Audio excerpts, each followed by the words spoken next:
רותי, חזרתי.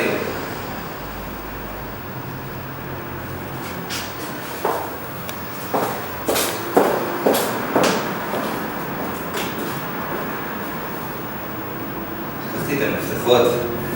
חייב לעשות טלפון. לא יודעת מה קרה לי, דקתי לך. תהי גאה בי. ריקי, את שומעת? כן. התמונות צריכות לחזור מריטוש עד מחר בבוקר. אוקיי? אני עוזבת אותך. שנייה, תני לי לגמור עם זה. כן, ריקי, את שומעת?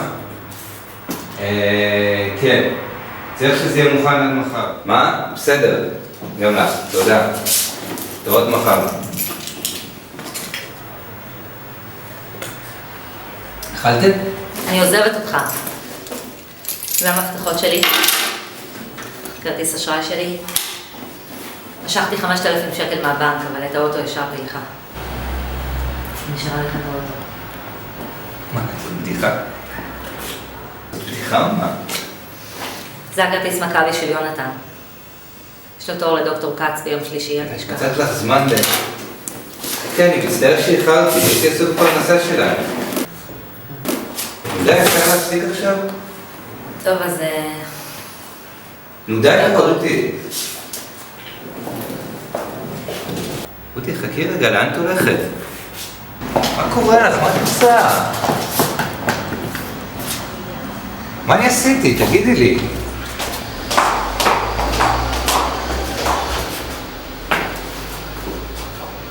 זה לא בגללך.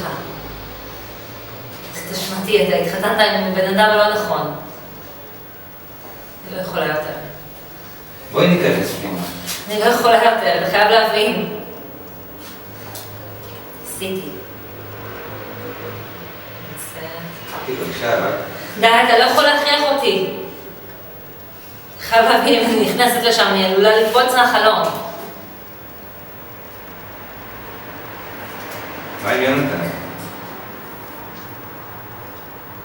היא איומה אליי. אין לי סבלנות בשבילו. אין לו הרבה יותר טוב בלעדיי. רותי, בבקשה.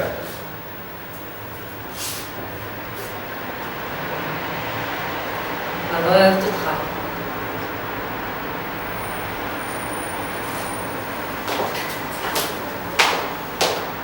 ולאן את הולכת?